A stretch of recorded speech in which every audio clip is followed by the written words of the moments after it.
జనరల్గా ఆడియో లాంచ్లో కానీ ముందున్న మీట్స్లో కానీ అందరికీ థ్యాంక్స్ చెప్తారు.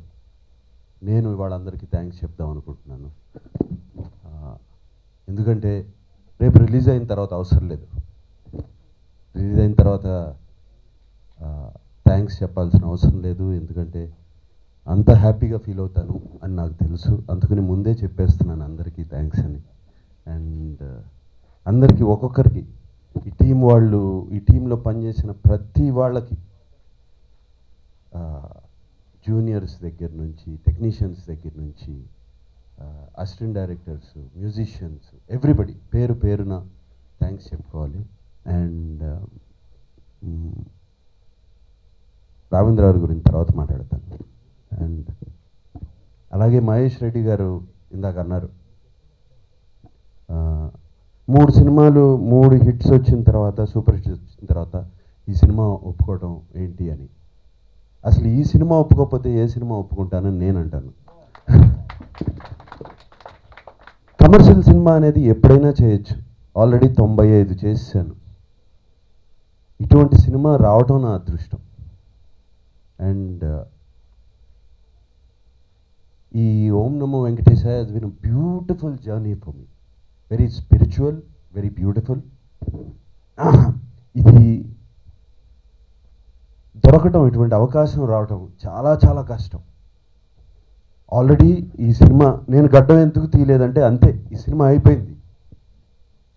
మళ్ళీ ఎప్పుడు వస్తుంది అవకాశం ఇటువంటి సినిమాలు చేయటం, ఇటువంటి హిస్టారికల్, ఇటువంటి డివోషనల్ సినిమాలు చేయటం. ఈ సినిమాలో ఎంతో తెలుసుకోవటం. నేను మా లిరికల్ రైటర్స్ రాసిన సాహిత్యంలో అన్నిట్లో ఎంత హిడెన్ మీనింగ్స్, ఎంత డీప్ మీనింగ్స్ ఉన్నాయి ఆయన్ని తెలుసుకోవడం, ఇప్పుడు తెలియని విషయాలు తెలుసుకోవడం. తిరుమలలో ఊరికే ఆ గుడికి వెళ్తాం, తిరుమల దగ్గరికి వెళ్తాం, ఆయన దండం పెట్టుకుంటాం, హుండీలో డబ్బులు వేస్తాం, మాకు ఈ కోరిక ఉంది తీర్చేయండి అని అడుగుతాం.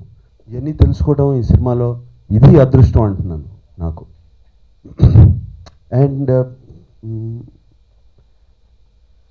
ఈ సినిమా ఎలా జరిగిపోయింది, ఏం జరిగింది అనేది కూడా నాకు తెలీదు. అండ్ ఈ అఖిలాండ కోటి బ్రహ్మాండ నాయక అని పాట చేశారు డైరెక్టర్ గారు. ఫస్ట్ షాట్ అదే పెట్టారు ఆ సినిమాలో. దేవుడికి రావటం, ఆ వెంకటేశ్వర స్వామిని చూపించడం, ఫస్ట్ షాట్ ఆయన ముందు కంప్లీట్ నమస్కారం పెట్టడం, దాంతో మూడ్ సెట్ అయిపోయింది నాకు. ఇక పెద్ద దాని తర్వాత నేనేదో ఇంటికి వెళ్ళి హోంవర్క్లు చేసుకుని ఏమి అయి చేసుకుని ఎలా చేయాలి ఈ సినిమా, ఏమి చేయాలి అనేది కూడా మర్చిపోయాను కంప్లీట్గా. ఓ మనిషికి కొంచెం నాలెడ్జ్ వచ్చిన తర్వాత అర్థమవుతూ ఉంటాయండి. చూడండి, ఒక మ్యాథ్స్ ప్రాబ్లం 2+2 అంటే 2, 4, 3+3 అంటే 6 అని. అది వచ్చిన తర్వాత ఎందుకు 2+2 అంటే 2, 4, 3+3 అంటే 6 ఎందుకు అనేది ఆ కొంచెం నాలెడ్జ్ ఇంత వచ్చిన తర్వాత అర్థమవుతుంది. చూడండి, అంత క్లియర్గా కళ్ళ ముందు అర్థమవుతుంది మొదలుపెట్టింది. And the film just finished హాయిగా. And Raghavendrarao, today I will tell you, this is my career's best. So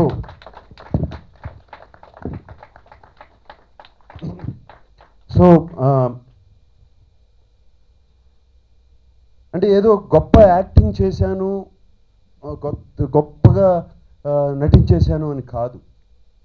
the complete feeling of the film is what is important. And that is my career's best film, అందుకని చెప్తున్నాను. And రేపు చూసేవాళ్ళు కూడా అది మీ గుండెల్లో ఒక magic, it weaves a magic, మీ హార్ట్స్ని టచ్ చేస్తుంది, మీ సోల్ని టచ్ చేస్తుంది సినిమా. ఒక మనిషి జర్నీ పుట్టిన దగ్గర నుంచి దేవుణ్ణి చూడాలనే తపన. దేవుణ్ణి ఎలా చూడాలి, గురువు దగ్గరికి వెళ్ళి అడగటం, దేవుణ్ణి ఎలా చూడాలి, ఏం చేస్తే చూడాలి, ఎలా ఎక్కడికి వెళ్తే కనపడతాడు దేవుడు, నాకు దేవుడు కనపడాలి అనే ఒక జర్నీ స్టార్ట్ అయ్యి, ఒక 7-8 ఏళ్ల వయసులో జర్నీ స్టార్ట్ అయ్యి, అతని జర్నీ తిరుమలకి రీచ్ అయ్యి అక్కడ దేవుడిని చూసిన తర్వాత అతను చేసిన భక్తి, అతను చేసిన డివోషన్ కానీ, అక్కడ చేసే స్పిరిచువల్ థింగ్స్ కానీ, ఇవన్నీ రావేంద్రరావు ఎంత ఇంట్రెస్టింగ్గా చిత్రీకరించారో అసలు రాఘవేంద్రరావు గారికి నాలెడ్జ్ అంతా ఎక్కడి నుంచి వచ్చింది అని నేను ఎప్పుడు ఆయన షూట్ చేస్తూ ఉంటే, కొన్ని సీన్స్ చెప్తూ ఉంటే, కొన్ని సీన్స్ జరుగుతూ ఉంటే నేను ఆలోచించేవాడిని. అండ్ సార్ మీరు పండిపోయారు. సో వాట్ ఎవర్, ఎనీవే, ఇంకా నేను చాలా మాట్లాడతాను ఈ సినిమా గురించి మాట్లాడుతూనే ఉంటాను. Because it's such a beautiful journey. I'm happy, so so so so happy.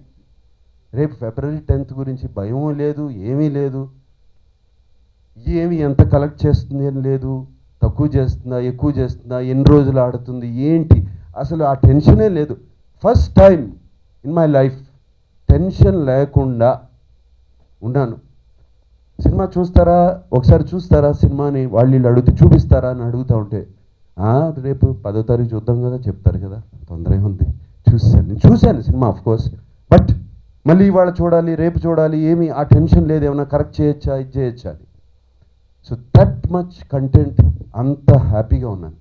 And thank you for everybody, everything. Mahesh, I don't know how to thank you. Vikram, Gopal Reddy and everybody. And ఎందుకంటే వాళ్ళకి థ్యాంక్స్ చెప్పుకోలేను, వాళ్ళందరూ నా friends ఏం thanks చెప్పుకుంటారు.